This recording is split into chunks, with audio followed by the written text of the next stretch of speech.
eso no sé por qué se pone. Hay que poner sí. Es porque grabó. Yo lo saco.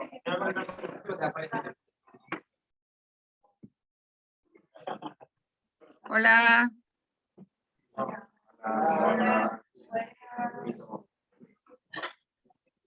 Hola Flavia, sí, te veo, a veces los veo como se me pixelan un poco, pero los veo bien. Bueno, Irene, recién yo les contaba, ahí está la otra profe que vino conmigo, Virginia, que es profe de maestro mayor de obra. Hola. Vires, ingeniera civil.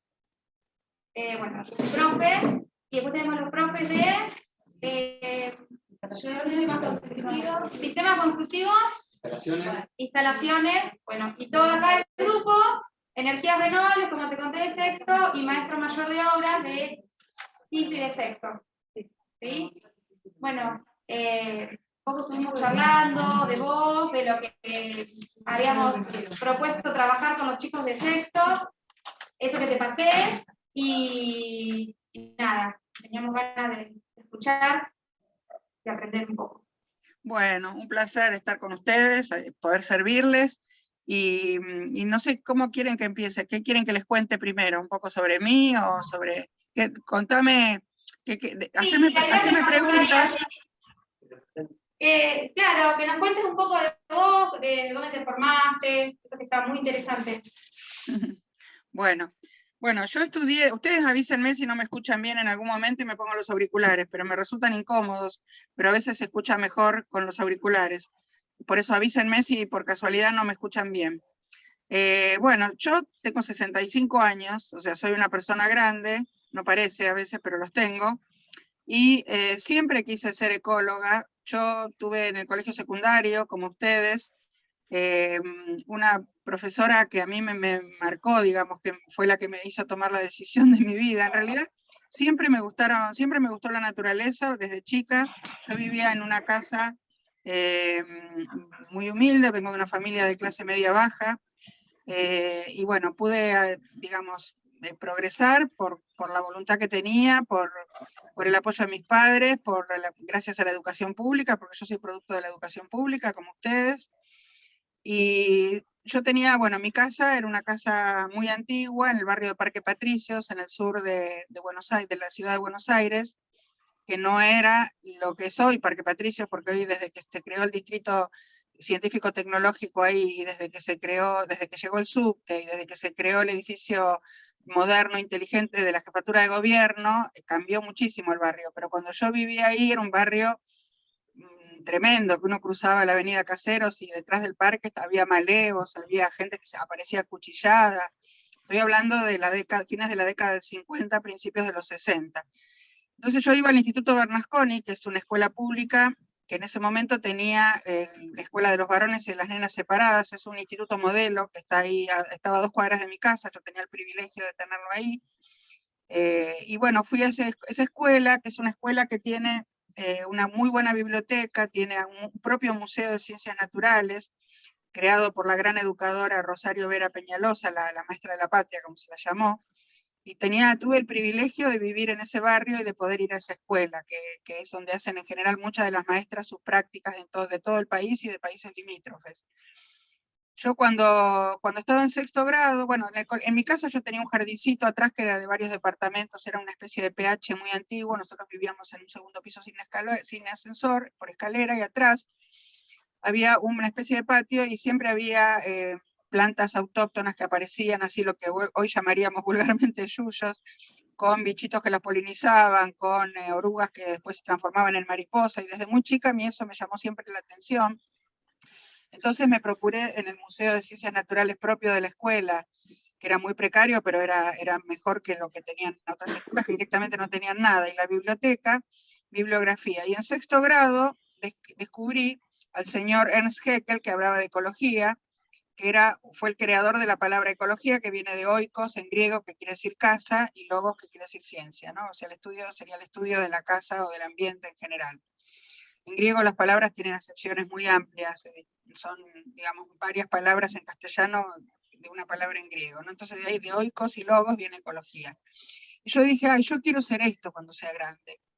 Entonces quedó un poco ahí, bueno, seguí leyendo, yo no hice séptimo grado libre, porque me enteré que para entrar al Colegio Nacional de Buenos Aires, si yo estudiaba mucho y me preparaba para un examen, ahora hay curso de ingreso, mis hijos de hecho también egresaron de ahí, pero hicieron un curso de ingreso. El Colegio Nacional de Buenos Aires depende de la universidad, es público, gratuito y laico, a diferencia de lo que era antes, que era, y además mixto, porque antes, hace muchos años, hace muchas décadas, era de varones, era pupilo y era religioso, porque lo crearon los jesuitas, pero después se convirtió en un colegio completamente laico y bueno. Entonces di el examen de ingreso, que era muy difícil porque había 500 inscriptos y entraba a la quinta parte, pero bueno, me preparé bien, tenía una buena formación de base de la escuela, estudiaba, tenía buenas notas y entré. Y no hice séptimo, en aquella época se podía entrar sin séptimo, cosa que es un grave error, yo nunca adelanté a mis hijos, porque yo entré a los 11 años en el secundario con un grado de inmadurez tremendo, les cuento, o sea, ustedes quieren saber de mí, bueno, les cuento también estas anécdotas. Yo jugaba a las muñecas en aquella época, hoy las pibas de 11 son otra cosa, pero en aquella época yo, por ejemplo, tenía compañeras de 13 que ya miraban a los chicos y yo era una nenita pavotita, que jugaba con muñecas. Bueno, después en segundo, tercero, uno más o menos se normaliza, pero en esa edad de la adolescencia, 2 años de diferencia, 1 año y medio, es mucho. Entonces, bueno, cuando ya estaba en el colegio, nosotros tuvimos lo que hoy se llama biología 1, 2 y 3 en las escuelas secundarias medias comunes. Tal vez ustedes en escuela media es distinto, pero ahora se llama biología 1, 2 y 3 en la mayoría de las escuelas medias. Antes se llamaba botánica, zoología y anatomía. Yo en botánica tuve una profesora excelente, que era una investigadora científica, porque los profesores de Buenos Aires son en general profesores de la universidad, y ella realmente me marcó, o sea, enseñaba genética, enseñaba ecología con un nivel, con una altura dentro de lo que era botánica, y después los profesores de zoología también, que no dudé. O sea, yo cuando salí del colegio, que no daba ingreso a la facultad, porque la gente del Nacional de Buenos Aires no da ingreso, ahora haría un sexto año equivalente a un CBC. Entonces fui y me anoté directamente en la carrera de biología. Lo que pasa es que cuando yo estudié la licenciatura en biología en la Universidad de Buenos Aires, ecología era una simple materia introductoria. No, la verdad que me salí de la carrera muy decepcionada, vi montones de materias libres porque venía con una buena formación de un colegio universitario. Por ejemplo, genética 1, 2, yo ya sabía todo lo que los profesores explicaban y hasta mejor por esta profesora que yo primero pensaba ser genetista, les cuento, pero después dije, no, lo mío tiene que ser la ecología. Entonces terminé la carrera con una sola materia, introducción a la ecología, que estaba remaldada. Y bueno, opté, mis padres no me podían pagar una carrera en el exterior. Si yo me quedaba en la Argentina, tenía que hacer un doctorado en biología, que para mí era más de lo mismo, dedicarme a la biología médica, la biología molecular o a la genética, pero más clínica, que era lo que se estilaba en esa época, y yo quería ser ecóloga, y yo seguía insistiendo que quería ser ecóloga. Entonces empecé a averiguar con algunos profesores de la universidad, y me dijeron que había algunas universidades en Estados Unidos que tenían un perfil muy, digamos, muy hacia lo que yo quería hacer, y bueno, apliqué a 4 universidades, las 4 me aceptaron, y porque me presenté a una beca de la Organización de Estados Americanos, porque mis papás no me podían pagar los estudios en Estados Unidos, que aún las universidades estatales son pagas. Entonces, bueno, me gané una beca de la Organización de Estados Americanos, de la OEA, y elegí, cuando las 4 universidades me aceptaron, estuve averiguando un poco, no había internet, tuve que preguntar, ir a bibliotecas, ir al consulado de Estados Unidos, o sea, hoy está todo en la biblioteca que tenemos cada uno en nuestras casas, que es internet, hasta en el celular. Pero en aquella época yo fui al consulado y averigüé un poco de las materias de las universidades, y la Oregon State University, que es una universidad que está al noroeste de Estados Unidos, tenía muy buenas estaciones de muestreo en los ríos, que era lo que yo quería hacer, en el mar. Yo quería ser ecóloga acuática, pero bueno, después la vida me fue llevando hacia otros campos, hacia las energías renovables, o sea, hacia la ecología más en general. Pero yo mi tesis la hice en ecología de ríos. Entonces, la verdad que allá aprendí un montón y volví a la Argentina con un bagaje de cosas. Me di cuenta que acá no se hacía absolutamente nada de todo lo que yo había aprendido. Y bueno, cuando volví, estuve como becaria del CONICET, en esa época se llamaba beca de iniciación de perfeccionamiento de formación superior, ahora tienen otros nombres. Entré en la carrera del investigador del CONICET, pero después yo empecé a tener a mis hijos, tengo 3 chicos, que ya son grandes, obviamente, pero en ese momento eran chiquitos, y yo estaba muchas horas fuera de casa, más de 10 horas fuera de mi casa, y llegó un momento en el cual me harté, porque el señor Cavallo, que era el ministro de Economía en un determinado momento, mandó a lavar los platos a los científicos, no nos daba subsidios a los laboratorios de la universidad, ni de los institutos, del lugar donde yo trabajaba. Entonces renuncié, porque yo, la verdad que mi marido en ese momento estaba bien, ganando bien, era contador, falleció, yo soy viuda. Entonces dije, bueno, yo me quedo con mis hijos, los crío tranquila y me quedo solamente con una cátedra de la universidad, que a mí me encanta la docencia, de educación, de una cátedra de dedicación simple, que era lo que permitía la dedicación exclusiva de ser investigador del CONICET. Me quedé con la cátedra y renuncié a mi trabajo de investigadora. Pasaron los años, mis chicos crecieron un poco, el mayor se hizo adolescente, los otros 2 todavía eran más chicos, el mayor estaba en el secundario, los otros 2 todavía en la primaria, y mi marido se enferma de cáncer y fallece. Entonces yo ahí tuve la necesidad de salir a parar la olla, como se dice habitualmente, y empecé a buscar trabajo.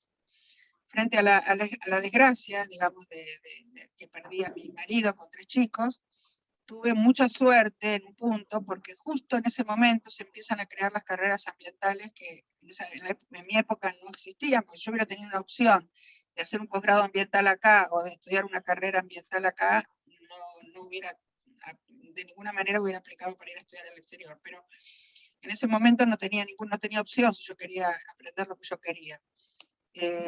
Y siempre abracé mucho mi vocación, por eso a mí yo no siento que cuando estoy digamos, contándole esto a ustedes o haciendo mis evaluaciones de impacto ambiental o mi trabajo, no siento que esté trabajando. Para mí es un placer porque es lo que me gusta hacer. Por eso yo siempre digo que hay que seguir lo que a uno, la profesión que a uno le gusta, porque a mí, imagínense que en los años 70, cuando yo terminé la licenciatura, en realidad cuando entré en la facultad en el 73 y salí en el 79, 78, en el 79 me dieron el título, todo el mundo me decía, ¿de qué vas a vivir? Digo, bueno, no sé, ya veré, daré clases, porque podíamos también ser profesores de secundario, daré clases en colegio, no sé, pero a mí me gusta esto.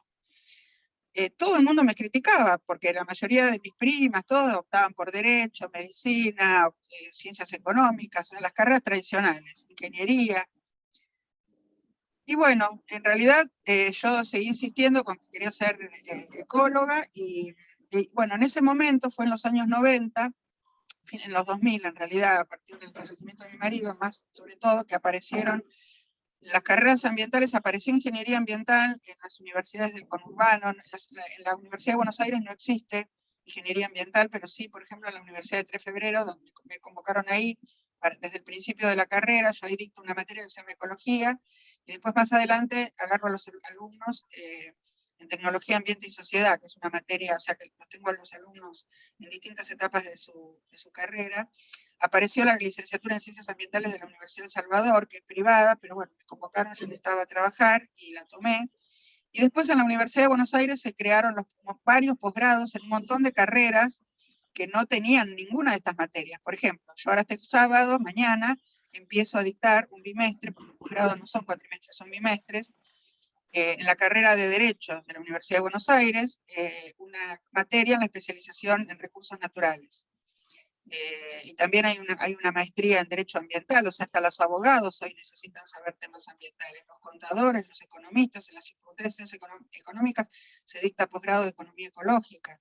En agronomía, los agrónomos que estaban preparados para formar a los profesionales solamente para producir a cualquier precio, no importa si envenenan los ecosistemas con un montón de plaguicidas o echan un montón de herbicidas para matar plantas que después producen cáncer en las personas. O sea, ellos tenían que producir a cualquier precio. Bueno, hoy existe en toda la parte de agricultura, de agroecología, y existe la carrera de licenciatura en Ciencias Ambientales también en la Facultad de Agronomía, o sea, la Facultad de Arquitectura, Diseño y Urbanismo, la FADU, de la Universidad de Buenos Aires, preparaba nada más que arquitectos en una época. Bueno, ahora además incorporó otras carreras que tienen que ver con el diseño, por eso se llama FADU, Facultad de Diseño, Arquitectura y Urbanismo. Y tiene además una carrera que se llama Licenciatura en Diseño y Planificación del Paisaje, que se dicta una parte en agronomía y una parte en arquitectura en la ciudad universitaria. Incorporó todo lo que son plantas autóctonas. Antes los paisajistas se preparaban para traer plantas de cualquier otro lugar del mundo, y eso se tradujo en un montón de problemas ambientales por desconocimiento. Yo les cuento, la mayor parte de los problemas ambientales no son por mala voluntad de nadie. Indudablemente hay fábricas que contaminan y los dueños lo saben, pero la mayor parte de los problemas ambientales son por desconocimiento, por negligencia. Entonces, en el paisajismo empezaron a recomendar plantas autóctonas, aparecieron un montón de viveros de plantas autóctonas, o sea, lo que ahora parece una cosa de rutina, fue muy novedoso en aquella época, 30 años atrás, ¿no? Bueno, y después, lo último, digamos, de mi formación, siempre estoy leyendo y me estoy actualizando, pero en cuanto a la formación académica, digamos, de universitaria, en los años 90, yo quería hacer evaluación de impacto ambiental, que era lo que en general se pedía, porque la ley lo pide, la ley provincial, la ley de la Ciudad de Buenos Aires, las leyes nacionales, y se empezó a usarse una herramienta que hoy para nosotros es algo de rutina, que son los sistemas de información geográfica. Uno quiere ir a algún lado y pone comoviajo.com en la computadora y pone en qué medio, caminando, por bicicleta, en auto o en transporte público, y entonces uno pone de tal lado a tal lado y le marca la manera en que tiene que ir o la distancia y todo lo que uno tiene que saber, el tiempo, etc. Bueno, eso antes no existía. Entonces cuando apareció la computadora Pentium, estoy hablando, parece que estuviera hablando, no sé, de mi tartarabuela, pero esto pasó en mi generación. La computadora Pentium ahora fue ampliamente superada por la computadora a través de la cual nosotros nos estamos comunicando. Es más, los celulares como este, cualquier smartphone tiene una capacidad mucho mayor de lo que tenía una Pentium en los 90 cuando apareció. En realidad apareció antes, pero se hizo masiva en la gente en los 90. Entonces, esa computadora tenía un hardware importante como para soportar bastante capacidad de información, de memoria. Entonces, ¿por qué era tan importante para mí? Porque estos estudios que yo quería hacer de evaluar los impactos ambientales de los distintos proyectos, se hacían con mapas digitales. Hasta ese momento se hacían con cartas que se compraban en lo que era el Instituto Geográfico Militar, que ahora se llama Instituto Geográfico Nacional. Son cartas de 1 en 50.000, donde tienen marcadas las curvas de nivel, los ríos, las ciudades, etcétera, pero a una escala que uno puede trabajar perfecto, ver hasta los arroyos más chiquititos que nacen en una montaña, las curvas de nivel de las montañas, y se trabajaba con esas cartas y con una regla de cálculo, porque no se podía, no había computadora, y uno trabajaba con máquina de escribir. Yo en mi tesis siempre le digo a mis alumnos y a los tesistas, y se ríen, me dicen, y mis hijos mismos me dicen, pero ¿cómo? 17 veces pasaste limpio la tesis, sí, le digo, porque ahora uno copia y pega, corrige, cuando el director de tesis le corrige, pero en aquella época no había opción, uno tenía una máquina de escribir y eso era todo. Bueno, y los dibujos, ni hablar, que se hacían los mapas con plumín y tinta china, no, ni sueñen con que hubiera algún programa de dibujo, o como ustedes usarán ahora AutoCAD, o algunos de estos programas que usan los arquitectos. Bueno, todo se hacía a mano, con plano, con la escuadra, con la regla en T y con el pistolete, ¿no? Sobre un tablero. Entonces, yo quería, cuando me empezaron a llegar los mapas digitales, yo no tenía una computadora para que soportaran esos mapas, y menos para agregar todo lo que se llama información alfanumérica, que es para poder fijar en esos mapas la población, o sea, relacionar la población con los medios de transporte, con los ríos, con la disponibilidad de agua, de cloacas, si el lugar tiene pozos ciegos, si tiene descarga de pluvial, etcétera, etcétera, todos los datos. Entonces, para poder fijar todos esos datos en un mapa digital, había que usar una Pentium y aprender a usar estos sistemas de información geográfica, que hoy son de software libre por Linux, pero antes había que comprar o tener una beca, como tuve yo, para que a uno le pagaran digamos, le pagaran a la empresa para tener. Los primeros fueron el ArcView y el ArcInfo, que después, si quieren, lo pueden googlear. Hoy se usan software libre y uno le agrega cosas de acuerdo a las necesidades, ¿no? Pero en ese momento había que tener la licencia para poder usarlos. Y bueno, yo entonces en ese momento, la OEA, que me había becado a mí, que fui una buena becaria, tuve buenas notas y que siempre acusé recibo de cada pago que me mandaban y todo, la OEA me ofrece, yo había trabajado en el medio para la OEA, cuando yo volví a Estados Unidos, me ofrecieron hacer algunos estudios y tratar de resolver, que de hecho lo hice, algunos problemas ambientales en Centroamérica. Entonces fui asesora de la OEA en ese momento. Entonces, cuando apareció esta posibilidad, la OEA me becó para, en México, para hacer un año académico que empieza a mediados del 92, empezó en mediados del 94, saben que en el hemisferio norte todo está desfasado 6 meses, ¿no? O sea, lo que para nosotros es marzo, para ellos es septiembre. Y entonces en septiembre empiezan las clases, después vienen las vacaciones de invierno, cuando son las fiestas, y después se retoma el 7 de enero, en el hemisferio norte es invierno, y nosotros estamos en plenas vacaciones, pero ahí empieza como cuando nosotros empezamos después de las vacaciones de invierno en agosto. Y bueno, y volví en el 95, fue bastante complicado para mí porque yo ya tenía los chicos, pero bueno, por suerte tuve el apoyo de mi mamá y mi suegra, que se turnaban para estar en mi casa, y que mis hijos no perdieran su rutina normal de ir a la escuela y todo eso, eran chicos.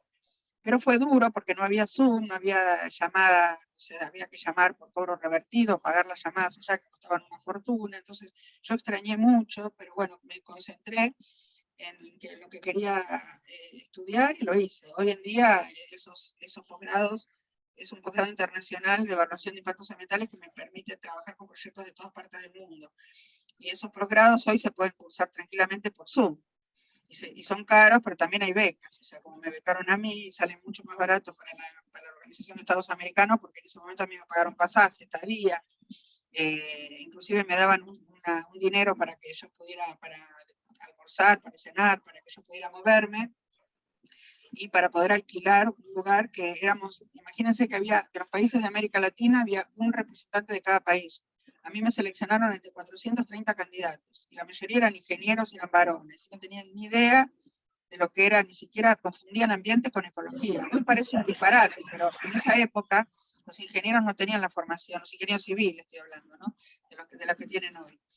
Entonces, bueno, nosotros fuimos 2 chicas, nada más mujeres, el resto eran todos varones, entonces los varones se alquilaron entre todos, hicieron que sus viáticos les rindieran mucho más porque se alquilaron entre todos una casa, y las 2 chicas nos alquilamos un departamentito chiquito de 2 ambientes y compartíamos el dormitorio con las camas separadas y un comedor, y bueno, no queríamos estar mezcladas con los pibes porque cada una de nosotras tenía su familia, era casada, o sea, y además no se veía bien en esa época. Hoy en día no pasa nada, están todos mezclados y o sea, es mucho mejor hoy, digamos, lo que les toca vivir a ustedes. Pero en la época en la cual yo, digamos, era joven, eso era distinto, y bueno, se suponía que no, mismo la OEA no le gustaba, no quería que alquiláramos todos, aunque no pasara nada entre nosotros, ¿no? Una casa, pero bueno. Y después íbamos a clase todos los días, era tremendamente intensivo, de lunes a sábado teníamos clase y solamente los domingos libres. Pero aprendí un montón, y eso es lo que hasta el día de hoy yo aplico. El sábado pasado terminé de dar un curso de evaluación de impacto ambiental, donde tuve mucha gente de muchos lados, de distintos países, de América Latina, y además, bueno, lo empleo todos los días en mi trabajo. Yo me jubilé en este momento de la investigación, o sea, la investigación en su momento, yo cuando largué, algo que, para terminar, con, digamos, esta presentación que me pidió Flavia que cuente sobre mí, me olvidé de comentarles que además de las carreras ambientales, se crea en la Ciudad de Buenos Aires la Agencia de Protección Ambiental y me convocan como profesional. Entonces empecé a trabajar en gestión ambiental. Y bueno, me jubilé porque ya, la verdad que con 60 años y 40 años de aporte estaba muy cansada, porque iba desde las 8 de la mañana hasta las 4 o 5 de la tarde al trabajo del gobierno de la ciudad. Terminé como gerente del laboratorio del gobierno de la ciudad, y después iba a dar clase a la facultad y volvía como a las 12 de la noche a mi casa, y otro día levantarme al otro día a las 6. Ya a los 60 años estaba muy cansada de ese ritmo, y la verdad es que dije, bueno, me jubilo de gestión, de investigación, de todo lo demás, y me quedo con las cátedras universitarias. Y en pandemia, cuando la mayor parte de la gente se quedó sin trabajo, yo encima tuve la suerte que con estas plataformas, como el Zoom y otras tantas plataformas que hay para, digamos, virtualidad, me empezaron a convocar. Yo estoy en la base de datos de muchos lugares de Estados Unidos por la actuación previa que tuve, por mi trabajo, entonces me convocó una plataforma que está en Silicon Valley, en California, para dar cursos que son certificados por el BID, el Banco Interamericano de Desarrollo, para profesionales de toda América Latina. Entonces yo ahora estoy formando a nivel digamos, postuniversitario, porque es un posgrado, a ingenieros y a arquitectos, personas que trabajan en petroleras. Eso tiene que ver con lo que Flavia me había pedido de energías renovables. La mayor parte de la gente que trabaja en las empresas petroleras, las grandes y las pequeñas también, necesitan transformar su formación, valga la redundancia, o sea, reeducarse, digamos, una palabra que se utiliza mucho ahora es de construirse también en este sentido, porque a ellos lo formaron para la industria del petróleo, y hoy sabemos que el petróleo, el gas y el carbón, por el cambio climático, están siendo reemplazados por las energías renovables. Entonces, uno de los posgrados, el primer posgrado para el cual me convocaron fue el de energías renovables, para toda esta gente certificado por el BID, y después, bueno, me pidieron el de evaluación de impacto ambiental, que es un curso que yo también doy a nivel de posgrado en la universidad donde yo estudié, y en la carrera de geografía, es un seminario que doy para la gente de la carrera de geografía, de licenciatura, profesorado y doctorado en geografía de la Universidad de Buenos Aires, que también lo cursan.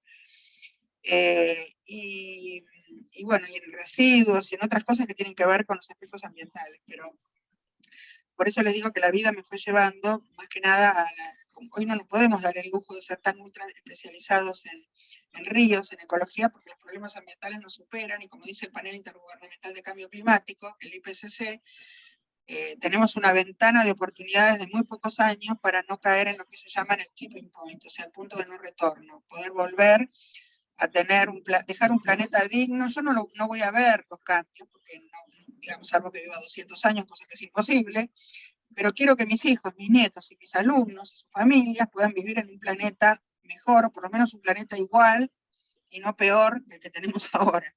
Entonces hago todo esto de las charlas y de formar gente para que por lo menos quede esa posibilidad, porque, digamos, hoy hay más ecólogos, pero no somos muchos los ecólogos argentinos, lamentablemente, a diferencia de abogados, contadores, ingenieros, arquitectos o cualquier otra carrera.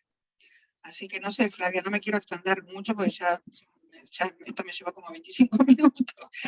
Que vos andás cortándome. Yo les agradezco a los chicos su silencio y digamos, el respeto con el que me escuchan. Pero vos andás cortándome y que me pregunten. Todo lo que se me ocurrió con todo lo que venías diciendo, ¿sí? Que por ahí los chicos preguntan, no digo ellos, sino que todos en general, ¿para qué quiero aprender esto? ¿Sí? Sigan o no sigan una carrera universitaria o terciaria, ¿para qué me sirve? ¿No? Y el para qué me sirve, no solamente que vemos que esta parte de ecología, de impacto ambiental y demás, atraviesa todas las carreras. Para el que sigue y para el que no sigue, hablábamos con la otra profe recién de tener esta mirada crítica de lo que pasa alrededor. Claro, porque esto nos atraviesa a todos. Vos pensás que cuando yo dicto a los futuros ingenieros ambientales, tecnología, ambiente y sociedad, vemos en las clases cosas de todos los días, de cómo algunos aspectos tecnológicos que creyeron que hacían un bien, terminaron trayendo problemas ambientales, y a largo plazo o a mediano, porque esto lamentablemente se ve después de muchos años, el impacto, trajeron problemas a las sociedades que se involucraron en estos proyectos, digamos, faraónicos. Entonces, yo les digo a los chicos que esto lo compartan las clases, yo se las grabo y se las mando, y que lo compartan con su familia, con sus novias, con sus novios, con su pareja, con sus hijos, porque tengo alumnos grandes también, ya que tienen chicos y incluso gente de mi edad, que se pone a estudiar, que no pudo estudiar de joven y que ahora tiene tiempo porque los hijos ya se independizaron, y yo tengo un alumno de posgrado de 82 años, y tengo muchos alumnos de grado de mi edad, que empezaron a estudiar de grandes, ahora que sus hijos ya están independientes. Entonces, ustedes no piensen eso, porque son cosas que nos atraviesan a todos los problemas ambientales. Y además, con respecto a lo que ustedes dicen, lo que decía Flavia, ¿para qué quieren esto o lo otro? Yo les cuento que a mí me pasa eso con matemática. A mí me hinchaban mucho y me insistían mucho con matemática. Y en el colegio yo tuve análisis matemático y montones de conceptos de álgebra que normalmente no se ven en un secundario común, tal vez en el industrial sí, pero no en una escuela media común. Entonces cuando tenía que ingresar a la universidad, en el año 74, justo la facultad se cerró porque digamos, la Universidad de Buenos Aires se intervino por unos problemas que hubo, y estuvo cerrada varios meses, y si yo no daba análisis matemático libre, por ejemplo, y me anotaba recién al año siguiente, porque habían sacado el examen de ingreso, entonces había un malón impresionante, no me iba a poder anotar en un montón de materias, como Física 1, como un montón de materias biológicas que tenían como análisis matemático, y yo dije, uy, qué plomazo, análisis matemático, yo lo odiaba, pero me insistieron tanto y me hincharon tanto en el colegio para aprender y para aprobar análisis matemático, que cuando se cerró la facultad, yo estaba en mi casa, me acuerdo que un día vino, yo era soltera, un día vino mi papá, y yo también me gusta mucho tejer al crochet. Entonces, estaba tejiendo en mi casa mirando la tele, y mi papá me dice, escúchame, ¿vos pensás pasarte el día tejiendo? No había internet, ¿no? Tejiendo, mirando la tele, sacando a pasear el perro, y ¿qué es de tu vida? No había Netflix, no había nada. Me dice, ¿vos vas a hacer eso por todos los meses que la facultad esté cerrada? ¿A estudiar o a laburar? Entonces yo al principio dije, bueno, voy a ayudar a mi familia, como yo tenía una buena formación de base, empecé a preparar chicos, puse cartelitos en el barrio, en las librerías, en esos lugares, para preparar chicos para examen de las escuelas y para ayuda escolar. Y tuve algunos alumnos particulares, entonces ayudé en mi casa, hasta que averigüé que se podía dar análisis matemático libre en la facultad. O sea, a pesar de que la facultad estaba cerrada, uno se podía anotar, y cuando se abriera uno podía dar el examen libre, y entonces ingresar y empezar a dar materias de segundo, porque si no, era correlativo. Y ustedes me creen si les digo que con 3 compañeras de la facultad nos pusimos por 15 días a preparar la materia, porque la habíamos visto en la escuela, en el colegio. Dimos el examen en la Universidad de Buenos Aires de análisis matemático, la primera materia, y la di libre y me saqué 10. Fui la única persona en la historia de Exactas UBA que se sacó 10 libre en análisis matemático, por lo menos en mi época, no sé ahora que hay tantos alumnos, tal vez a alguno también le pasó. ¿Tiene análisis acá? Sí. Bueno, y yo decía, ¿para qué cuernos me va a servir esta materia? Yo, la Facultad de Ciencias Exactas y Naturales. Pero claro, para física la necesitaba, para química la necesitaba, para los sistemas de información geográfica. Si uno no sabe lo que es un logaritmo decimal, un logaritmo neperiano, no sabe lo que es una derivada, lo que es una integral, no se puede trabajar en evaluación de impacto ambiental de manera seria. O sea, hay gente que hace evaluaciones de impacto ambiental copiando y pegando informes de otros, no tienen ni la menor idea de lo que dicen los informes, pero esa no es la manera correcta de trabajar. Si uno quiere trabajar en serio, hacer las cosas bien, es como si un ingeniero se copiara el plano de un puente de otro, en otro lugar, con otra geografía, y después el puente se viene abajo. O sea, acá hay que hacer cada caso de cada evaluación de impacto, depende de cada lugar donde uno lo hace. Entonces, para eso yo biología justamente para no tener matemática, y tuve matemática en primero y matemática en segundo. Está todo relacionado, chicos, ahora, todo es transdisciplinario. Pero eso sirve. Es más, ahora tienen la suerte que hay muy buenos divulgadores de la matemática. Hoy, casualmente, hoy a las 6 de la tarde, la Academia de Ciencias le da nombra académica a una profesora de mi universidad, una doctora en matemática, Alicia Dickenstein, que es excelente explicando. Esperen un segundito que voy a enchufar la computadora, porque si no me voy a quedar sin batería y se me oscureció. Denme un segundo que me tengo que agachar a enchufar. Si quieren, preguntar. Ahí está. No, porque se me había oscurecido la computadora y se me iba a cortar el Zoom. Ahí está. Ahora los veo mejor. Pueden preguntar. Lo único que les pido es que los demás hagan silencio, porque si no en el Zoom yo escucho el ruido. Yo además soy sinestésica, tengo un oído absoluto y tengo mayor capacidad de audición que otras personas. Entonces, ustedes hablan entre ustedes, la voz empasta, no escucho lo que me dice Flavia, la escucho más fuerte porque ella está más adelante, cerca de la computadora, pero si ustedes quieren preguntarme, pregúntenme lo que quieran de a uno y que los demás se callen para que se escuche bien. ¿Querés que empiece con las preguntas que habíamos armado y por ahí en base a esto surgen otras? Dale, yo no tengo ningún apuro, tengo toda la mañana libre. Dale. La primera, nosotros, ¿te acordás que te conté que, que todo siempre cuando hablamos de impacto y lo que sea, lo trasladamos directamente a la costa que tenemos? No sé si conocés nuestra ciudad. Por supuesto, sí, es hermoso. Tienen un privilegio enorme de vivir ahí. Sí. Entonces, la primera era decir, ¿cómo debería ser el desarrollo de una costa sustentable? ¿Qué parámetros teníamos que tener en cuenta? Bueno, mira, hay varios puntos, varias aristas. Cuando uno vive en una... Por empezar, quiero aclarar una cosa que por ahí, digamos, vos lo dijiste bien, pero que es un error muy común, que cuando uno, por ejemplo, habla de río, de estuario, acá, por ejemplo, en Buenos Aires, lo que se llama la costanera, donde está el aeroparque, se tendría que llamar la ribereña, porque costa es de mar, como tienen ustedes. En los ríos, en los lagos, las lagunas y en el estuario del Plata es una ribera. Así que todas las costaneras que se llaman costaneras sobre el río Paraná, por ejemplo, están todos los nombres mal puestos. Bueno, costa es de mar, o sea que ustedes realmente tienen costa.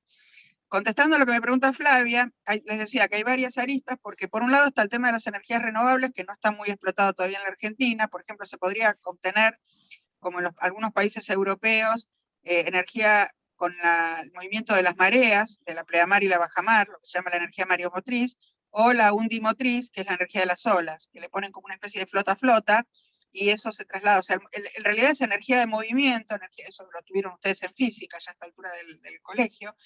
La energía cinética de movimiento se transforma en energía eléctrica, ¿no? A través de unos pistones, tanto con la energía mareomotriz como la energía undimotriz, que eso yo lo doy justamente en este posgrado que les contaba para la gente de América Latina. Y hay mucha información muy detallada en castellano, incluso de España y de otros países, pero hoy igual el hecho de que esté, por ejemplo, hay mucho trabajo de Holanda, y que no importa que esté en inglés o en holandés, en flamenco, porque uno pone el traductor de Google y automáticamente no será una traducción perfecta. Por ejemplo, yo inglés entiendo, pero flamenco no entiendo, el Dutch, que es el idioma que hablan en Holanda, o en algunos lugares de Bélgica, que ellos trabajaron mucho en energías de este tipo. Entonces, realmente uno hoy puede leer cualquier cosa de cualquier idioma gracias a los traductores de Google. Entonces, la realidad es que está muy desarrollado en muchas partes del mundo, y nosotros en la Argentina no explotamos eso. No explotamos eso y no explotamos otras energías que por ahí, bueno, a ustedes no les toca por el lugar donde viven, pero, por ejemplo, yo tengo mi hijo mayor es geofísico. Tuvo una beca para estudió en la Universidad de Buenos Aires, física, hizo la tesis de licenciatura, o sea, la tesina en geología, en geofísica, y después tuvo una beca para ir a MIT, que es la mejor universidad del mundo, en Boston, en una maestría, y otra beca, que ahora acaba de terminar, de posgrado, en la Imperial College en Londres. Y él trabajó bastante en prospección de energía geotérmica, en cómo se encuentra petróleo, o sea, sobre todo estuve charlando mucho con él con esta cuestión de la exploración sísmica, que ahora está tan debatida, y que realmente para mí ese tipo de exploración es terriblemente nociva, pero bueno. Él me decía que, por ejemplo, y conversando con otros geofísicos también de mi facultad, sobre todo colegas geólogos que vienen del área de geología, me decían, no puede ser que la Argentina, siendo parte del Arco de Fuego del Pacífico, la cordillera de los Andes, explote solamente la energía geotérmica en un hotel que tiene, para que la gente se cure el reuma, ¿no? Que tiene agua, digamos, termal, y que no se, por ejemplo, a la provincia de Neuquén o de Río Negro, que no tengan energía geotérmica a disposición, que es baratísima, ¿no? Porque hay un lobby petrolero muy fuerte, sobre todo en la provincia de Neuquén. Entonces, es ridículo que no aprovechemos la energía geotérmica. Cuando acá vinieron expertos de Islandia, por ejemplo, a querer capacitar a técnicos que se reciben de escuelas técnicas como ustedes, o a ingenieros, o a personas universitarias, capacitarlas en eso, directamente no le dieron bolilla, los tipos se dieron media vuelta y se fueron. Dijeron, bueno, si no quieren que nosotros los capacitemos gratis de cómo hacer energía geotérmica, lo que pasa es que el lobby petrolero los echó medio a patadas. O sea, ustedes piensen que las empresas petroleras no solamente ponen pauta publicitaria en los grandes multimedios, hay que pensar esto en la parte geopolítica. Lamentablemente, es un tema que a mí no me gusta meterme, pero no tengo otra opción, porque tengo que contar las cosas como son. Estas grandes empresas petroleras, las empresas fraqueras y del petróleo tradicional y no tradicional, además de poner pauta publicitaria en los grandes multimedios, en la red, en la tele, en la radio y en los diarios, aportan a las campañas políticas de cualquier candidato, en cualquier país. ¿No? Esto no pasa solamente en la Argentina. Entonces, no importa quién gane, en Estados Unidos no importa si gana, sobre todo aportan más a los republicanos, ¿no? Pero aún también a los demócratas. Entonces, cuando gane quien gane, en cualquier país, se callan la boca porque los tipos tienen un poder tan grande y mueven tantos fondos, sobre todo los grandes países petroleros, como por ejemplo la Liga Árabe. Entonces nadie se mete con ellos, hay un lobby tremendo, incluso están hasta subsidiados. cosa que ahora se está tratando de cambiar, por supuesto, porque ahora tenemos la ley de generación distribuida, para que cada uno en su casa, por ejemplo, pueda poner un panel solar y guardar en baterías de litio la energía. Pero ustedes ahí en la costa, por ejemplo, podrían aprovechar la energía undimotriz, la energía mareomotriz, que en Montehermoso sería perfectamente factible. Después otra arista que me aparece, digamos, sobre la pregunta que me hizo Flavia, es el tema de las playas, de cómo conservar las playas. Yo en verano, y también a veces en invierno, porque me gusta más si fuera de temporada, suelo ir a Villa Gesell. Villa Gesell es una ciudad que tiene un modelo, digamos, prácticamente les diría, o sea, tienen proyectos de conservación de playas modelo, y tuvieron grandes problemas, o sea, si no tomaban la decisión de hacer un cambio de 180 grados en las políticas públicas respecto de las playas, les iba a pasar lo de San Bernardo, que de tener hace 60, 70 años 500 metros de playa, la playa se les redujo al 10%. Y eso es por asfaltar la avenida costanera, por falta de conocimiento, ¿no? Por hacer edificios altos que tapan, digamos, la vista, el sol de la playa. En muchos lugares no tiene ni sol a determinada hora de la tarde, por esos edificios. Bueno, eso en Villa Gesell no se puede hacer. La avenida costanera no se asfaltó, se hizo una rambla de madera. Recién los vehículos digamos, de transporte pesado, los colectivos, pasan por la avenida 3, que está a 3 cuadras en realidad 4, porque la costanera sería la 0, después viene la 1, la 2, la 3, o sea, 4 cuadras del mar. Y además, una cosa muy importante, y es que cuando se vencieron las concesiones de los paradores de hormigón, como el mar en determinado momento crecía y destruía en temporales los paradores, se habían hecho de hormigón porque se pensaba en la época de los terraplenes. Hoy en día ya no se hacen más terraplenes ni en los ríos, ni en el mar, ni en ningún lado, porque es contraproducente ese hormigón, salvo los espigones, las cebolleras, ¿no? Pero entonces le dijeron, bueno, si ustedes están por vencer la concesión, van a tener que reconstruir esos paradores con pilotes de madera, como se hacía antes. Con pilotes de madera, como se hacen las casas en el delta, por ejemplo, ¿no? O sea, sobre elevadas, y entonces el mar pasa por abajo y va dejando la arena, o sea, no se lleva la arena que se llevó en la bajamar, en la pleamar la vuelve a traer, y además se hizo el sistema de enquinchado en las playas, que se puso como un quincho, se llama así, que es como toda una baranda de paja para retener los médanos, que los médanos también fueron en algunos puntos levantados para hacer emprendimientos inmobiliarios, y bueno, hoy en día ya no se puede hacer eso en la playa. Yo formo parte de un grupo de defensa del médano, se llama así, que está en Villa Gesell, en Mar Azul, en Las Gaviotas, en Mar de las Pampas, todo lo que es el municipio ese, y además hay gente de otros lugares de la zona de Mar del Plata donde todavía quedan dunas. Ustedes tienen la suerte de que, bueno, Montehermoso dentro de todo es una localidad bastante virgen en muchos aspectos, pero piensen que hay otras playas. Mar del Plata hizo un desastre en cuanto se quedó sin playa en un montón de lugares por construir demasiado y edificios demasiado altos. Creció muy rápido la ciudad de Mar del Plata sin una planificación correcta desde el punto de vista ambiental. O sea, en ese momento los arquitectos y los ingenieros hicieron lo que pudieron, lo que estaba a su alcance, pero hoy en día hay otro criterio completamente diferente. Entonces, estos quinchos lo que hacen es recuperar los médanos en los lugares donde la arena, que como son médanos móviles, la arena se iba para otra parte. Entonces, si ustedes ven Villa Gesell, tiene un programa, digamos, modelo en ese sentido. Yo tuve la suerte de haber podido colaborar, digamos, con eso de manera honoraria, con ese proyecto en aquel momento, porque me consultaron. Me acuerdo que me llamaron en una reunión del Rotary de Villa Gesell, donde estaba el intendente de ese momento, el jefe de policía, el jefe de bomberos, digamos, todos los políticos, los 6 concejales.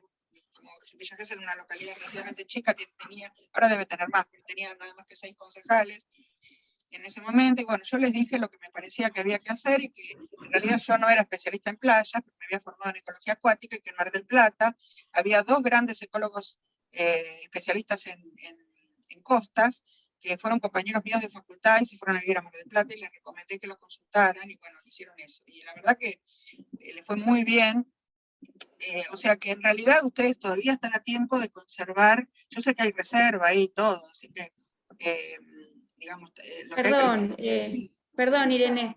Por ahí, cuando nombraste algunas cuestiones, acá nos empezamos a mirar ¿no? Porque pasa que, no sé si alguno de los chicos quiere contar lo de la costa y que no hay sol. Pero pero no en toda la costa, ¿o sí? Nosotros en Montermoso tenemos en verano, sale el sol, tenemos los ejes cardinales norte, sur, este y oeste como muy marcados. El norte es la tierra, el sur es el mar, el este es donde sale el sol y el oeste es donde se esconde. Entonces en verano, como que no tenemos el problema del sol, que los edificios que están en la costa no nos tapan el sol. Pero en invierno sí, porque en invierno el sol como que sale como más, sí, en otro sentido, bueno, se inclina con otro grado, y ahí sí se nota con mayor claridad el tema de la sombra. Y justo vos decías rambla de madera y no de hormigón, y acá estamos haciendo al revés, estamos sacando la rambla de madera para poner hormigón, y bueno, y se construyen muchos edificios. Grave error. Vayan a Villa Gesell y consulten en la municipalidad que está sobre la avenida 3, que es la avenida céntrica principal, todos los planos, hay una parte histórica, hay maquetas, o sea, cómo se hizo todo este proyecto.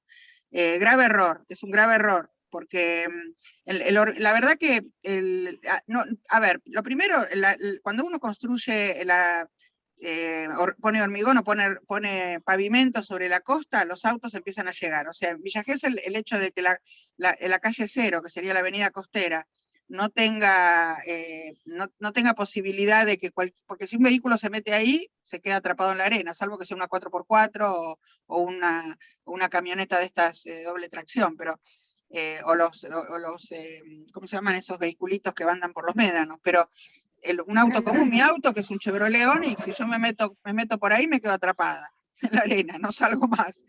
Entonces, fue hecho a propósito para que la gente lo deje en las dársenas que hay antes de entrar a la playa con el auto, o en la avenida 1, o donde sea uno lo estaciona por ahí, que siempre hay lugar para estacionar. Pero es un error, porque el hecho de que haya más tráfico, eso también perjudica, modifica la dinámica marina. Parece mentira lo que te estoy diciendo, pero es así.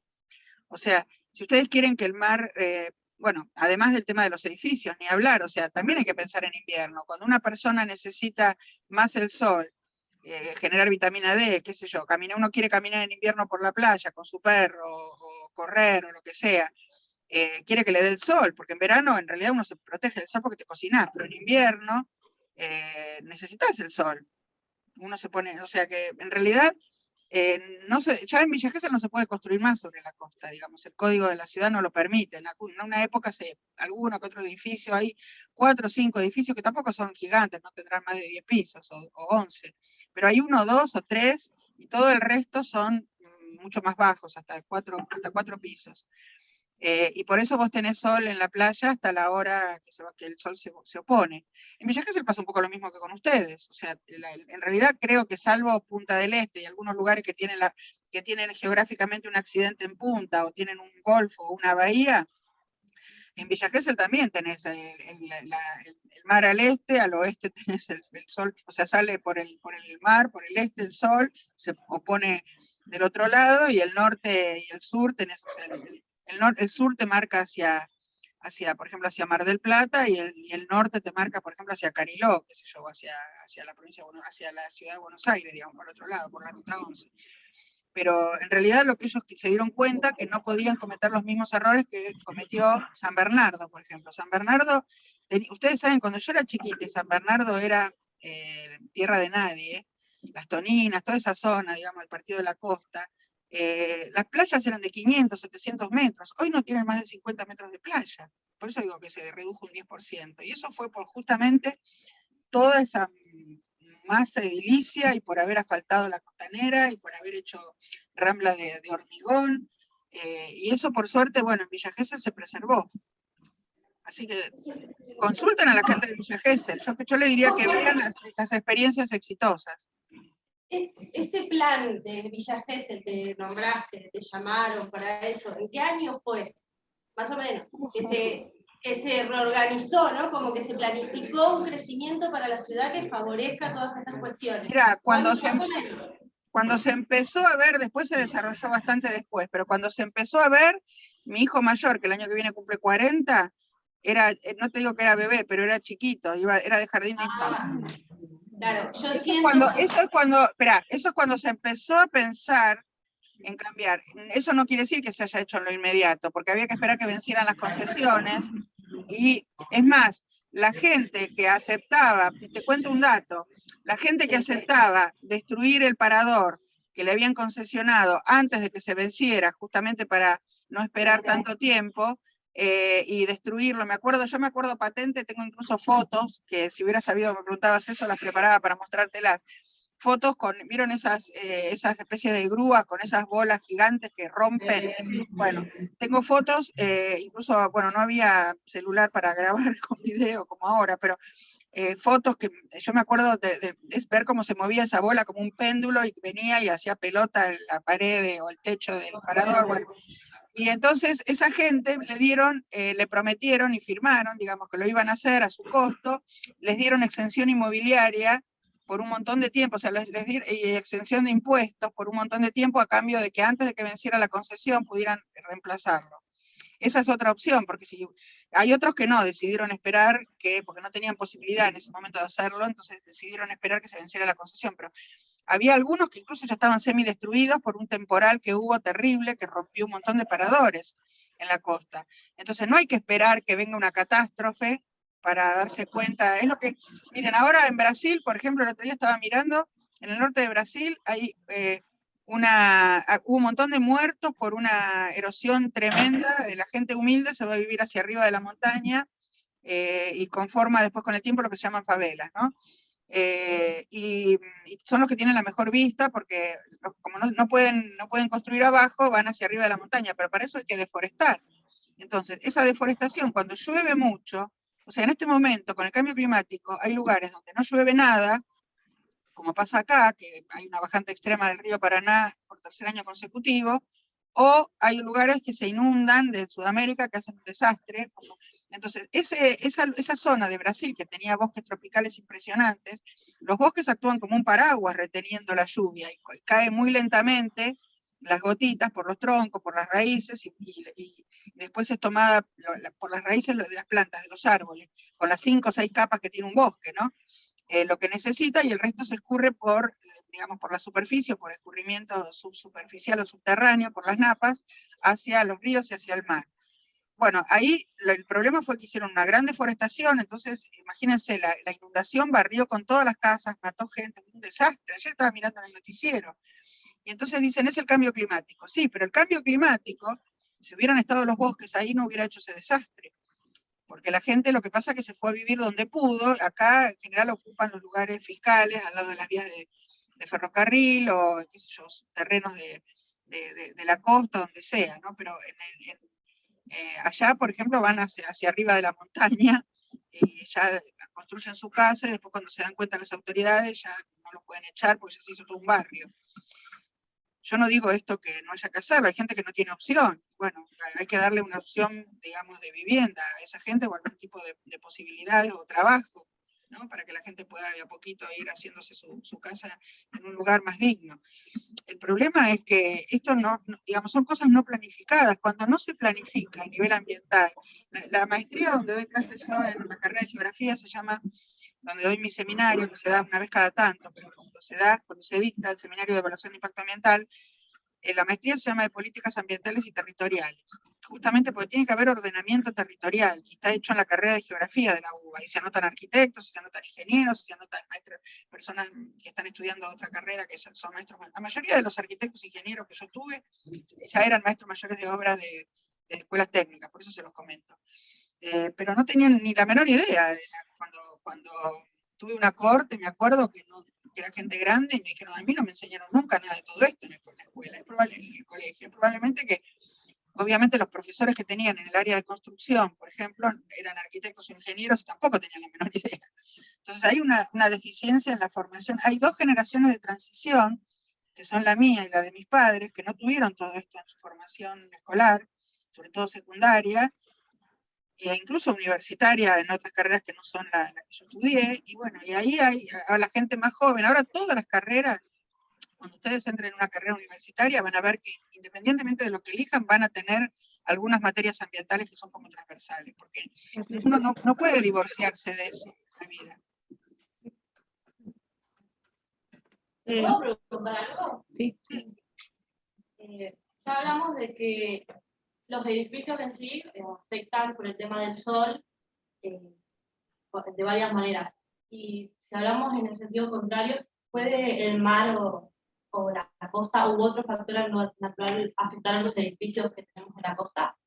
Bueno, depende. A ver, no sé a cuántos metros de la costa están. Si tiene en Mar del Plata, por ejemplo, el mar llega hasta la avenida Costanera, la avenida Peralta Ramos, pero no llega a los edificios costeros porque hay como un murallón, vieron en la avenida Peralta Ramos, y a lo sumo el mar invade el agua, digamos, de la ruta esa costera. No llega hasta Lo tenemos muy cerca, muy Pero cerca. además los edificios en general, lo que tiene la costa en Mar del Plata por lo menos, es que tiene fondo de piedra, vieron cómo es, por ejemplo, está al exterior en Cabo Corrientes, por ejemplo. Ese fondo pedregoso permitió, por ejemplo, ustedes los que son en construcciones van a, digamos, entender mejor lo que les digo, un edificio como el de Habana, le dicen el de Habana Lelíades, ¿no? El de Habana porque tenía el cartel de Habana de más de 40 pisos, nunca se hubiera podido hacer ahí en la costa, si no hubiera tenido ese basamento cristalino, digamos, abajo, ¿no? Ahí termina, en Mar del Plata, terminan las últimas estribaciones eso lo aprendí en geografía de mi secundario, del macizo de Tandilia y de Ventaña, sobre todo de Tandilia, digamos, llega hasta ahí y ahí aflora. Entonces, gracias a ese basamento cristalino, que es de la época precámbrica y se rejuveneció en el terciario, cuando se subió la cordillera de los Andes, se pueden construir esos edificios en la costa. Eso acá, por ejemplo, cuando se hizo en Puerto Madero, que es terreno ganado al mar, cuando se hicieron esos edificios altos, esas torres, tuvieron que hacer columnas hacia abajo de cientos de metros para que esos edificios no se derrumbaran, porque es todo terreno de relleno, ¿entienden? Entonces, cualquier arquitecto, cualquier ingeniero que hace cálculo de hormigón, eso lo sabe mejor que yo.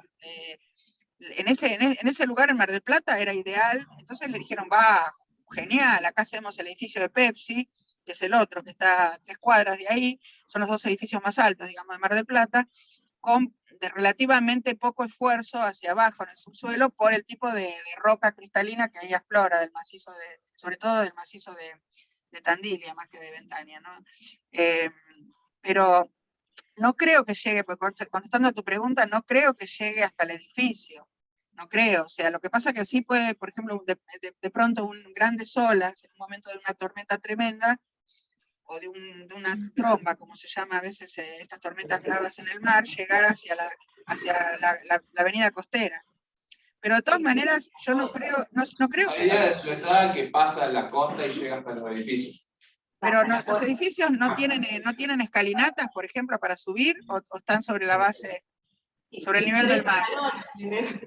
No, poquito, 3 escalones, 4 escalones, ningún escalón.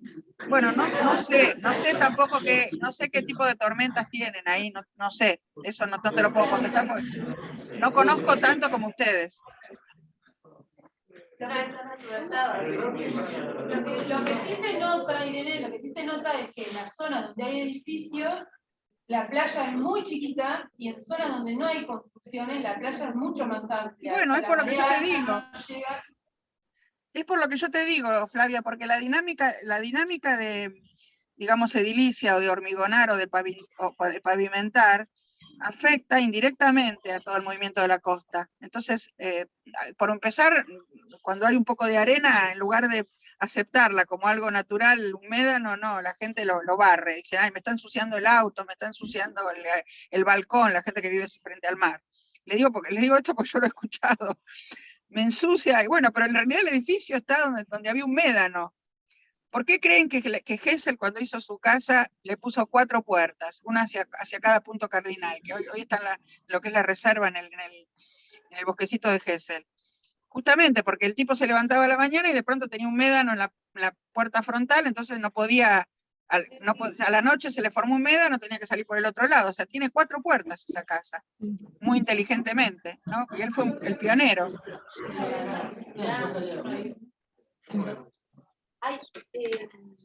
Hay una ley en teoría que en la provincia de Buenos Aires que no permite construir a determinada distancia del frente costero. Que desconozco bien cuántos metros son y si es real, que es en toda la costa. Bueno, no sé si vos estás al tanto de esto. No exactamente. No exactamente, tendrían que preguntarle a un arquitecto de ahí, de la zona de ahí, cómo es el código. No conozco el código de edificación de ahí. Acá, pero no, se puede averiguar. Oye, es más, debe estar en internet. Escúchame, Flavia, si lo googlean un poco debe estar en internet. Yo ahora como estoy grabando no puedo googlear, pero si no se lo buscaba. No, obvio que está. Porque no me deja minimizar pantalla, recién intenté, no me deja minimizar pantalla. Yo quería volver un poco sobre lo que veníamos hablando, esto de que acá estamos haciendo como las cosas al revés, cambiando las maderas por el cemento.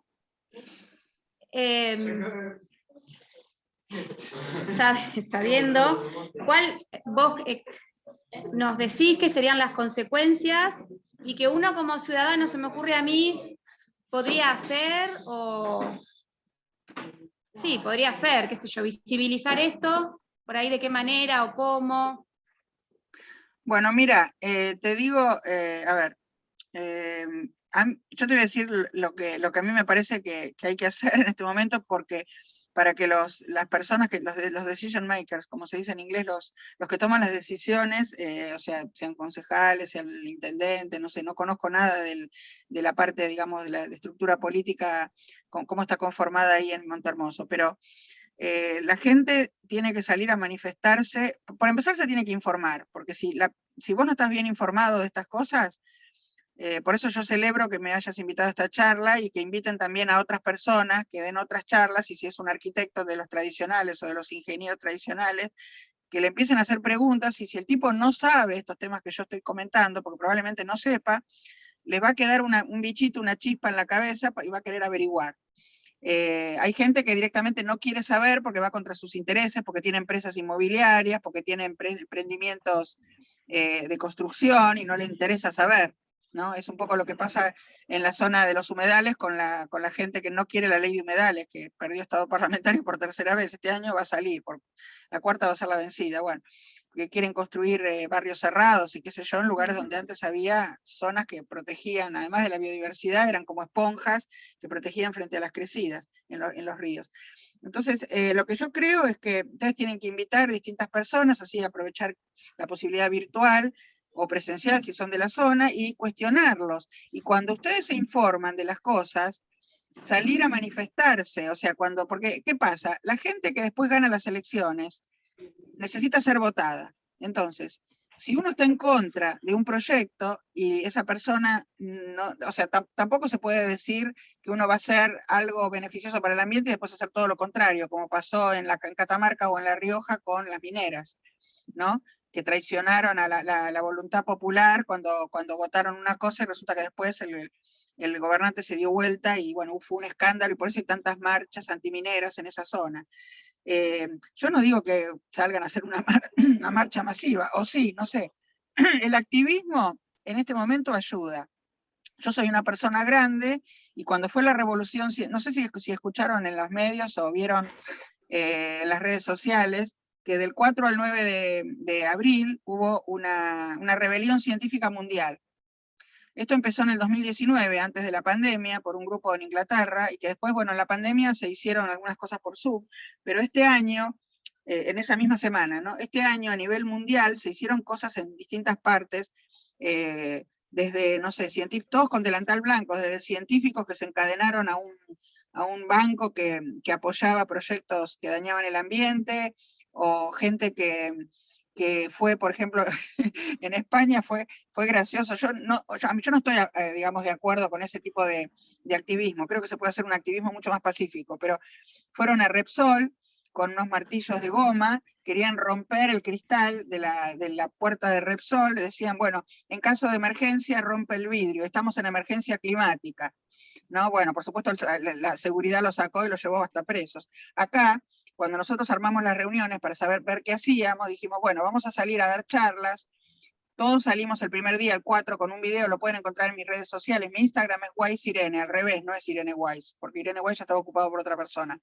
Yo soy Wise, W-A-I, una sola S, Irene, en Instagram. Y hicimos el primer día un video, la consigna era de menos de 2 minutos para subirlo. Yo fui la primera, porque soy la más grande del movimiento, digamos, toda gente mucho más joven. Y salieron a dar muchas charlas los chicos, los profesionales un poco más jóvenes. Yo justo esta semana se casó mi hijo menor, entonces estaba con todos los preparativos del civil y de la fiesta de casamiento, y para mí era un despelote, pero el primer día, que fue el 4, que fue un lunes, yo hice el video, lo subí a Instagram, y tuvo una cantidad de reproducciones. Cuando yo vi la estadística me quería morir, porque yo tengo 6.000 y pico de seguidores, pero no soy ningún influencer. Los que a mí me siguen son mayormente mis alumnos, exalumnos, de grado y de posgrado, y bueno, y otra gente que es una cuenta pública, o sea que si pronto ustedes me quieren seguir, me pueden seguir, o sea, yo nunca le pido nada a nadie, porque en Instagram también uno puede ver los videos sin necesidad de estar siguiendo a alguien, pero después la gente me termina siguiendo porque yo subo todas cosas que tienen que ver con este tipo de temas que me está preguntando Flavia, ¿no? O sea, ahora, por ejemplo, a mí me parece que lo del tema de la exploración sísmica offshore que quieren hacer frente a la bahía de San Borombón y algunas playas como Mar del Plata, y bueno, y Villa Gesell y toda esa zona, primero que no van a encontrar petróleo, lo más probable es que encuentren gas, pero como es la primera vez que se va a hacer ultra profundo, porque una de las cosas que argumentan la empresa que lo quiere hacer, que es Equinor, una empresa extranjera, es que ya se hizo en la Argentina. Sí, es verdad, ya se hizo, pero se hizo en lo que se llama una exploración marina somera. Somera quiere decir de aguas poco profundas, por ejemplo, como hay una plataforma que obtiene gas frente a Tierra del Fuego. Y justamente cuando se hizo anteriormente ese tipo de exploración sísmica con bombas de estruendo que tienen que impactar sobre el fondo y devolver una onda para que la capten los geofísicos o los ingenieros para saber a ver qué hay ahí debajo, ¿no? Si hay petróleo o hay gas o qué, cuando es en poca profundidad el impacto no es tan grande, pero aún así los pescadores ahora se están oponiendo porque en ese momento, por 14 meses, desapareció la merluza, los bancos de merluza. Ustedes saben que la merluza es el pez marino más vendido acá en la Argentina, y exportado también. Entonces, por 14 meses la merluza prácticamente había desaparecido. Había avaramiento de montones de mamíferos marinos y no sabían por qué. Bueno, probablemente esa haya sido la causa. Los mamíferos marinos tienen una sensibilidad mucho mayor que la nuestra. No por casualidad tienen un cerebro más desarrollado, con más circunvalaciones y todo, y tienen un lenguaje que nosotros no conocemos, y tienen un rango de audición mucho más amplio. Por eso en los oceanarios los entrenan con un pito que nosotros no escuchamos, pero ellos sí. Entonces, la verdad es que va a ser un impacto, les produce problemas neuroendocrinos tremendos, o sea, el varamiento es una consecuencia directa de esto, pero además les produce problemas neuroendocrinos que se desorientan, por eso varan, y en muchos casos mueren. Entonces no se atribuyen a eso, piensen que ahora quieren hacerlo entre 1.700 y 3.800 metros de profundidad, o sea, impactar sobre el talud.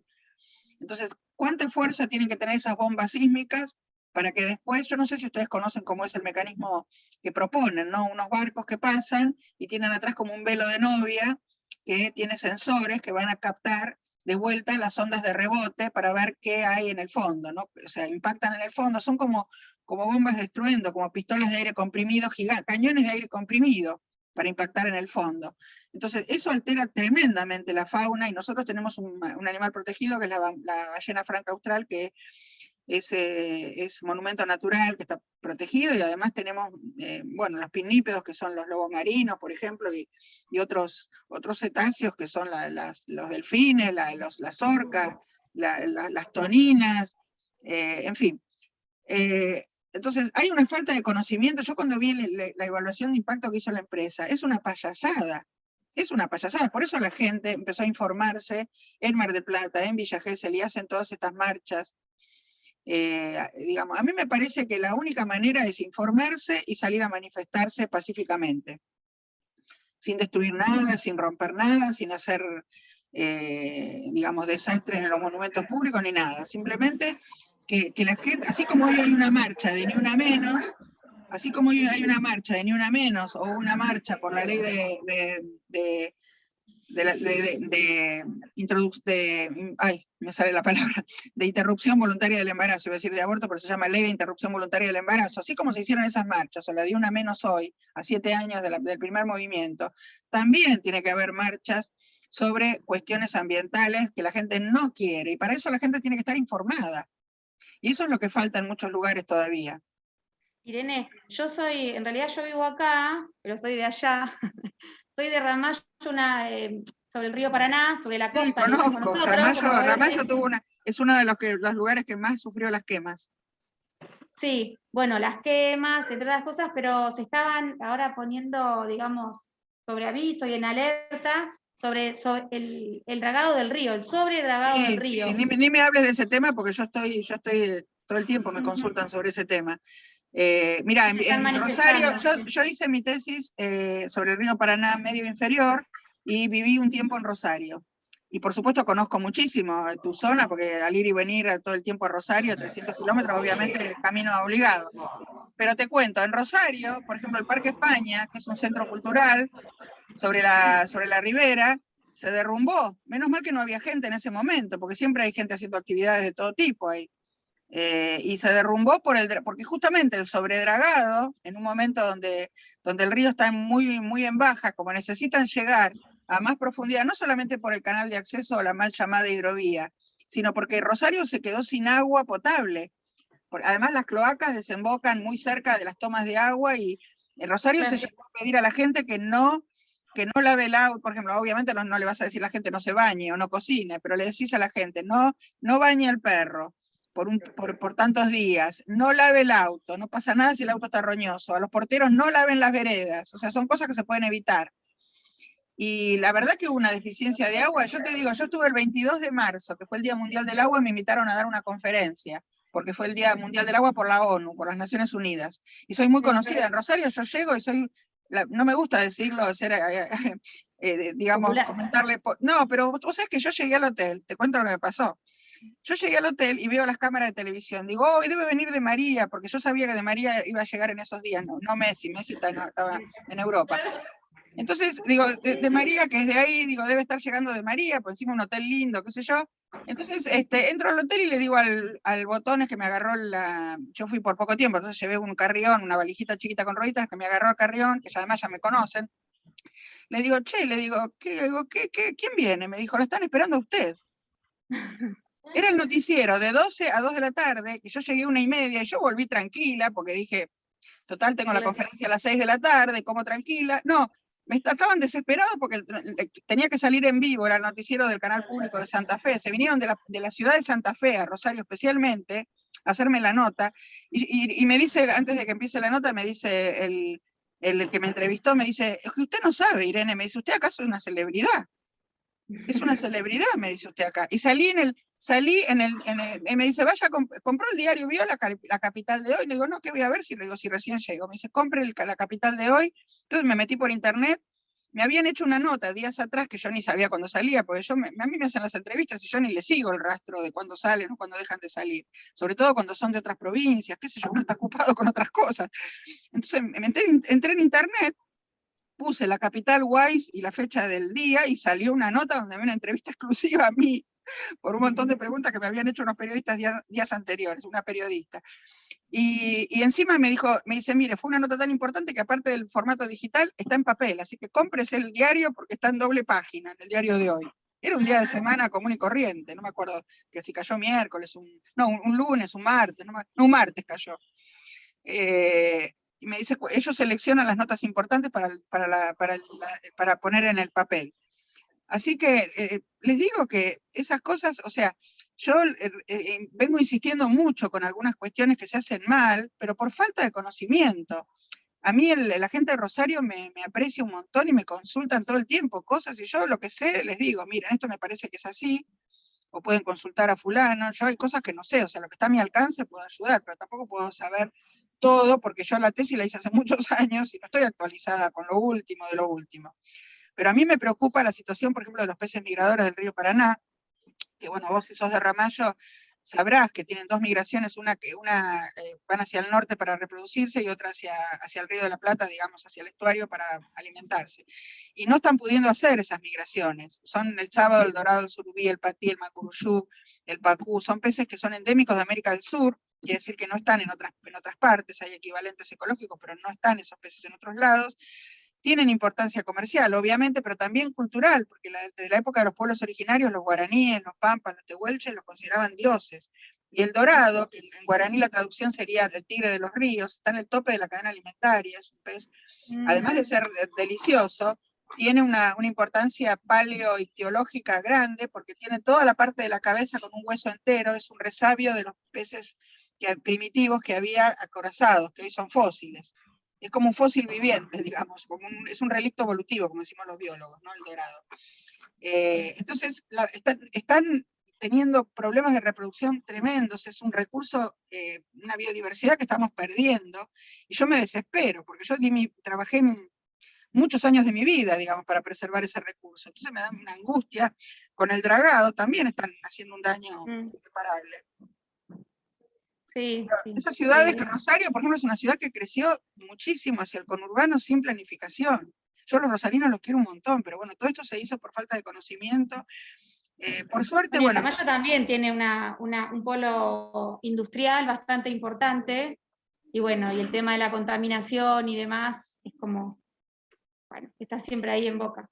Queríamos, porque ahí se van los chicos. Sí, ya son casi. No, algo mira, que también nos. me pasa la hora y no me doy cuenta. Sí, que nos había preocupado y estábamos hablando justo antes de la charla, una de las preguntas que te habíamos dado, era que acá tenemos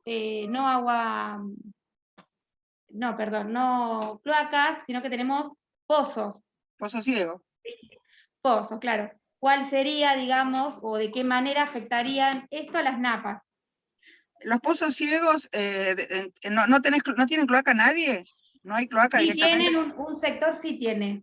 No sé bien la proporción, por ahí las chicas. Solo la parte del Monte del Este, la parte de o sea, los extremos este y oeste, digamos, de la ciudad, que va donde no llega la cloaca por el relieve, o sea, es muy difícil hacer las cañerías por el tema del relieve, por las pendientes, entonces ese sector todavía no tiene cloacas, entonces tiene que hacer sí o sí los pozos sépticos. Y otra parte sí que tiene cloacas, que todo eso también va a una pileta de tratamiento, que bueno, ahí también, ¿no? Con respecto al impacto ambiental, es muy discutible, pero bueno. Mira, yo te digo, no sé, el caso de Montehermoso, no quiero hablar de lo que no conozco, por eso te pregunté si todos o algunos, porque no sé, no lo sé. Pero te cuento lo que pasó acá en el conurbano, por ejemplo. Acá en el conurbano, muchos lugares no tienen cloaca, obviamente, no en el área metropolitana de Buenos Aires. La ciudad de Buenos Aires sí está toda cubierta por cloaca, y algunos lugares del área metropolitana también, pero en los lugares donde tienen pozo ciego, por ejemplo, la empleada que trabaja en mi casa, ella vive a 50 kilómetros de Buenos Aires, de la ciudad, toma tren, colectivo para llegar a mi casa, y ella tiene pozo ciego. Y en esa zona donde vive ella, esos ya son barrios, digamos, que nacieron como barrios muy humildes, pero ya son barrios prácticamente de clase media, lindos, que ya tienen muchos años, mejoraron la iluminación, les pusieron medidor, porque antes estaban colgados de la luz de la calle, bueno. Tienen medidor, no tienen todavía gas, usa garrafa ella, y tampoco tiene cloaca. Y me contaba que a veces, bueno, cuando que explota el pozo ciego, empieza a salir todo lo que se imaginan hacia afuera. Pero el problema hacia la napa, que es la pregunta que me hacías, no te estoy viendo, vos la otra docente, creo que es por la voz. ¿Cómo te llamas? Virginia. Virginia, la pregunta que me hacía Virginia. Acá, por ejemplo, el Pampeano, por ejemplo, que es el primer acuífero, la primera napa que está más cerca de la superficie, no se puede usar, está completamente contaminada por los pozos ciegos. Entonces, cuando ella, que también usa agua de pozo, porque tiene motor en la casa, tiene que llegar el pocero, digamos, tiene que hacer todo un encamisado de hormigón para que cuando pasa por el Pampeano, no se contamine con toda la materia fecal y la orina que hay ahí de los pozos ciegos, y entonces llegan hasta el Puelche, que es más profundo, pero el Pampeano no se puede usar directamente ya. Cuando hace, no sé, 150 años atrás, se extraía de ahí, que era digamos, la napa que estaba más cercana a la superficie. Hoy directamente no se puede. Entonces, a la larga termina pasando eso.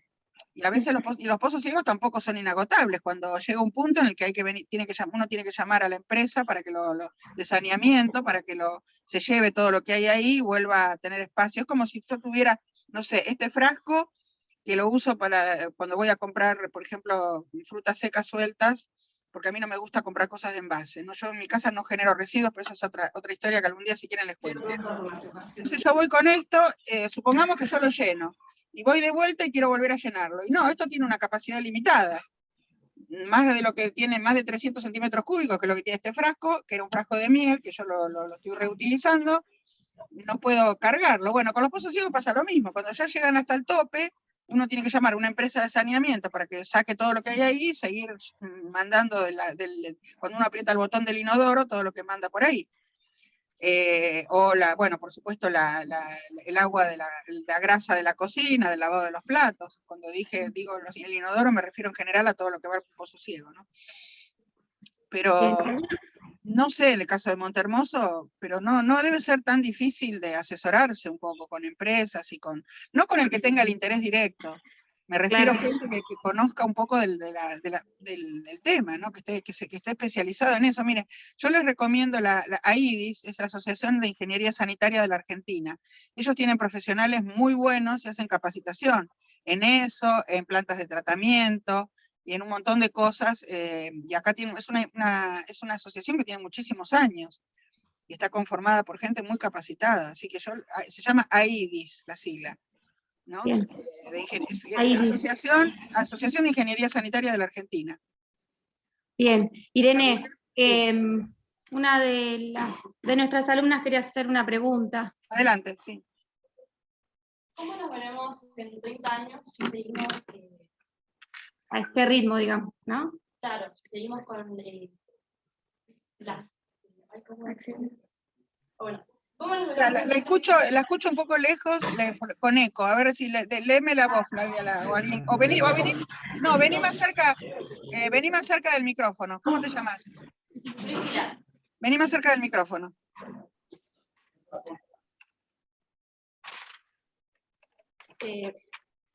¿cómo nos veremos en 30 años si las acciones de cambio climático permanecen estancadas? Bueno, no van a permanecer estancadas porque nadie lo va a permitir.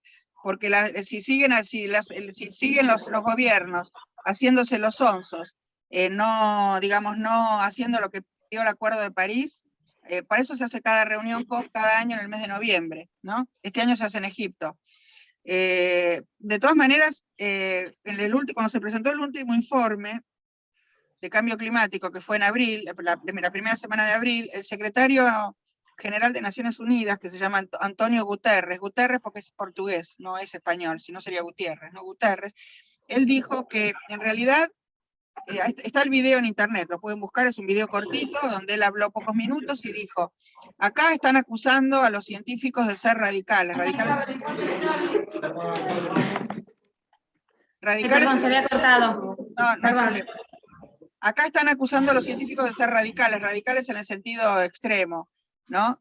Como de extremista, pero en realidad los radicales son los que no entienden que hay que cambiar, o sea, si nosotros no podemos mitigar, o sea, no podemos, digamos, dar vuelta atrás en las cuestiones del cambio climático, hay que adaptarse a esos cambios, y hay que buscar medidas de mitigación, o sea, ir hacia carbono neutral, pero realmente no hacer prácticas que parezcan como que, chicos, no hablen ustedes, porque yo los escucho a ustedes y no me escucho mi voz, no sé lo que les estoy diciendo, me distraigo. El Zoom es así, lamentablemente.